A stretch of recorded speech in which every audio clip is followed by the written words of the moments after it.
Welcome to the studio. This is the studio, which is rather cluttered, so...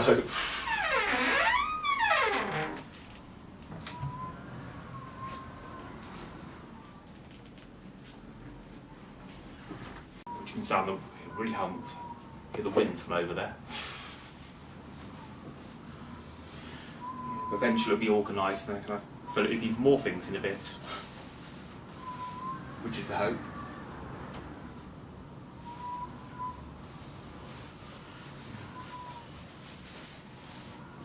I've got more containers for more of my pigments once I buy more of them as well, because I've got more of my pigments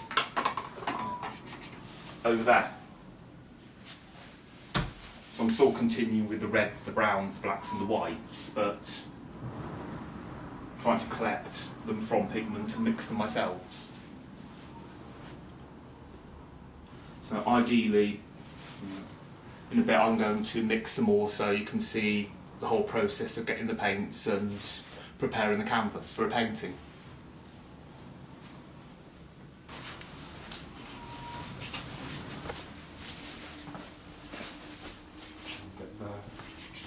Prepare some of this.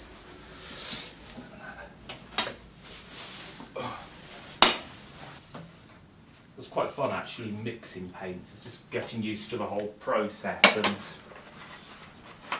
all the materials involved. And then sourcing the refined linseed oil, because you can't use standard solvents.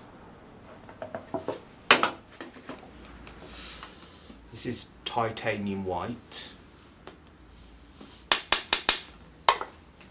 which you need to mull, but it's a bit more textural than the other pigments.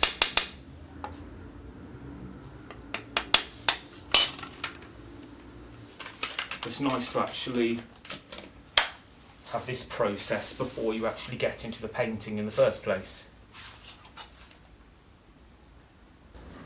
Just get loads of makeshift tools to get this all put together.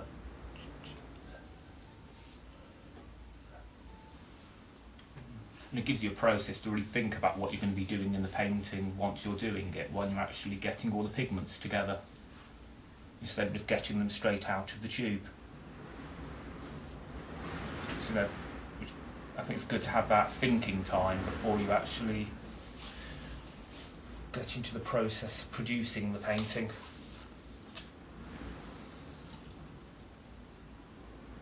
It'll just take a bit of time getting used to actually getting the balance of the pigment and the oil correct, or it just starts going yellow or wrinkled. So I'm slowly getting there, but it's worth the journey, because once you've got the process of mixing the paint is enjoyable.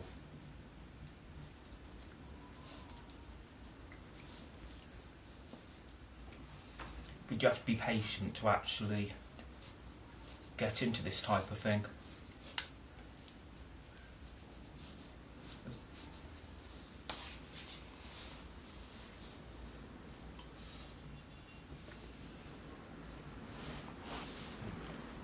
So,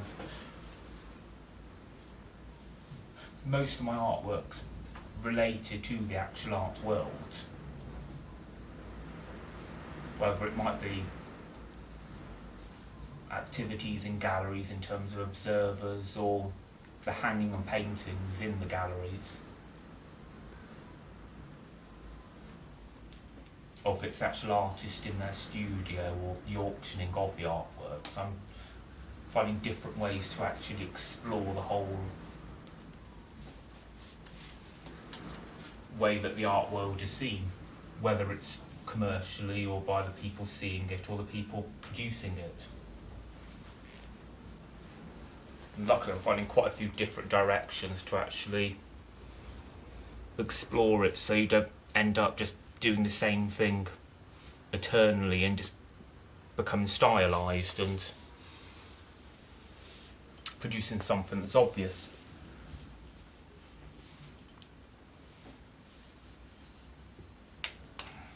This is the most annoying one because it can be quite grainy titanium white. So it's always a bit of a struggle to get this how you want it. There's all the ways you're meant to mix the paint and everything. You're meant to put waxes in on the materials like that, but I think that's more in terms if you're actually producing it to then be put into a tube and to be kept for a period of time until you use it. But I think it's nicer to mix it maybe once a week or when you need it for an image, because then it becomes more as part of the actual process of the painting and not just making a load of it in an industrial manner. It's getting there gradually, but I might need a... Just when I get to the fun with the muller. You'll see from the room how basically I've got all the art source material in terms of as many books as humanly possible on the actual visual arts as well. Because I originally was actually doing paintings from actual books from the media in terms images from books, magazines, the internet of artists, before I then moved on to taking photos myself in the studio of the artist that actually then work from, and also surreptitiously in galleries taking imageries of people observing the art to see how people relate to it in terms of whether they're actually viewing the artwork or whether they're, as you find, they just wander around taking photos of every single thing and the inscription at the side before then wandering off. So it's interesting to see how people relate to the actual gallery space. And also in terms of public art as well, when they just most of the time become glorified street furniture, which can be quite interesting.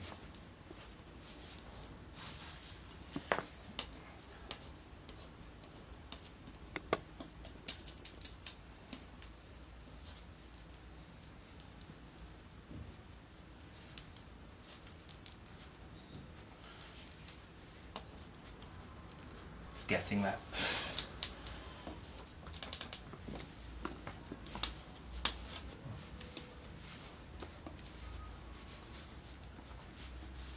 It's only really been in the last probably about 4 or 3 years, where I've actually really found this subject matter to develop, and I think it's important to have a direction or something you want to actually really convey in your artwork, because then you get more of an idea. You're not really just producing images, you're trying to communicate something with what you're actually doing, so you don't end up merely producing something commercial that looks visually enticing, but merely that has that bit more to it when people view it in gallery spaces. It's nice getting more into these more traditional methods in terms of mixing the paints, but I'm not sure how far I'd go into that, because when you start getting into rabbit skin size, rabbit glue size and all that type of thing, I think you can go to a certain level in terms of the traditional approach, but then you still want to have a certain amount of modernity to what you're doing as well.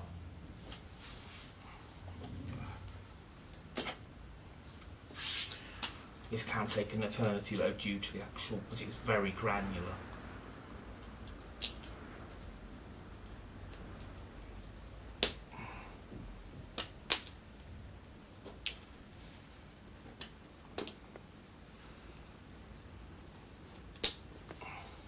But it's worth it once it's all done.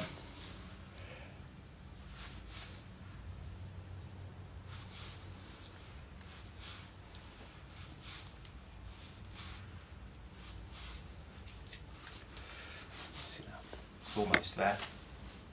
Still always has a granular feel to it though, because it's titanium, but it's the safer one. because if you use the lead it's smoother, but in that process, if you breathe it in, I think it's carcinogenic, so I like the idea of using the lead, but I'd have to then think in terms of using that much more safety equipment in terms of actually wearing breathing respirators and things like that to actually produce the actual pigments at that point in time.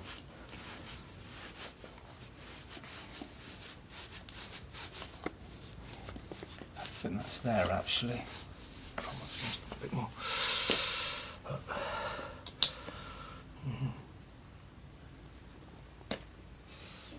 It's nice to put enjoyable processes into your practice and actually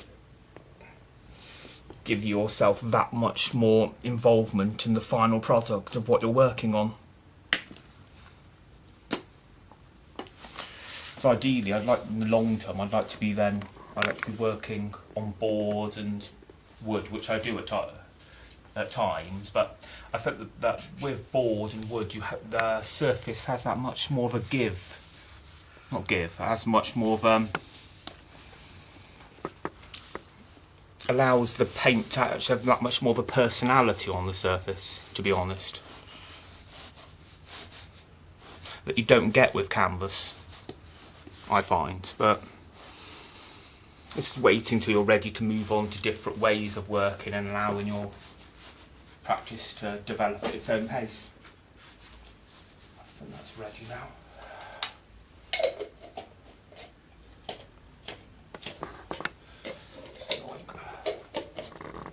At some stage, but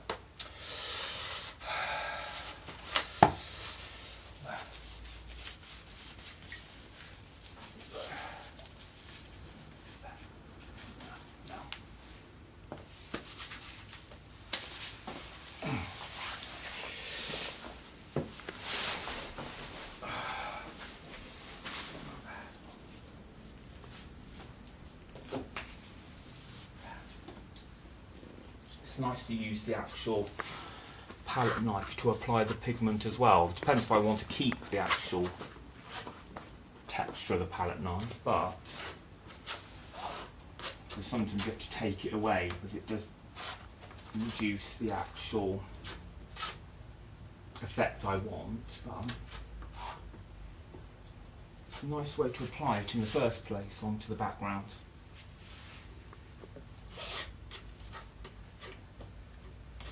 I find.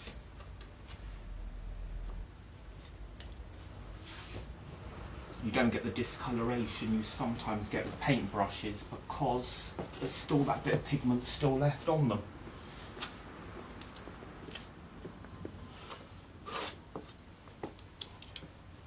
Just got with craftsmanship of like plastering yet. That type of texture can be quite enjoyable, I find. Should look at how much to put on there, but not too much. Don't wanna...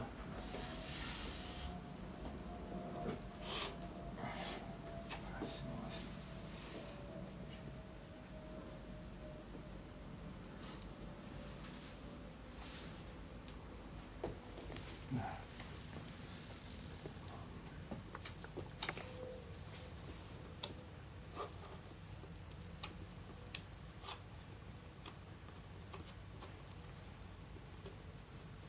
But the good thing is if you're going to stick with the palette knife background, you can alter it if it gets moved in any way once you're using the brush around it.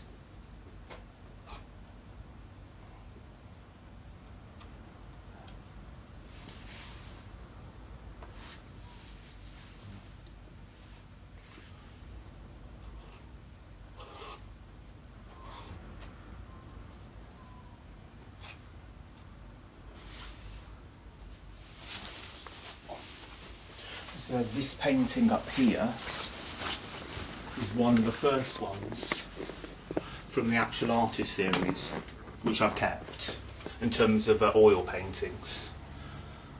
which is from that large photo which they got at the Tate of Joseph Beuys within their installation. I think it's nice to have reminders of the development of your work and how it's progressing. I think it's got a certain charm to it, so it's nice to have it there just to remind me of where I've gone from and where I'm developing to.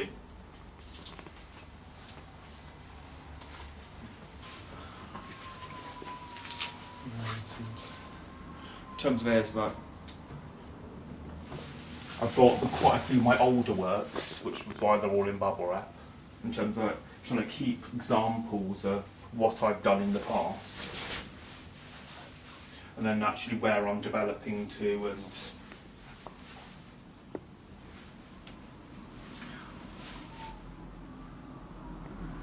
also other ideas in terms of my works on paper, which I'm storing about thousands of those in terms of waiting for them to have a purpose to be shown at some stage. And I've also got some other earlier works up on the wall, and a painting by Wendy Elliott, which I've got in my collection, so it's nice to have a reminder of other people's practices, to actually just to see what other people are doing at the same time.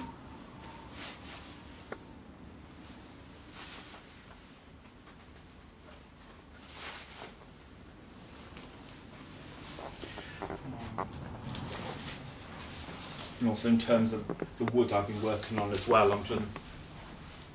it's quite a nice thing to work on sometimes.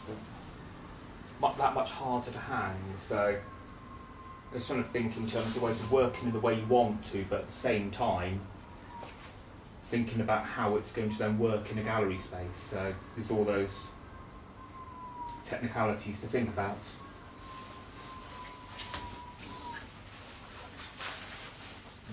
Then I've put some up on the wall there, some reminders of artists I like. I was going to develop that wall to more of a degree as well.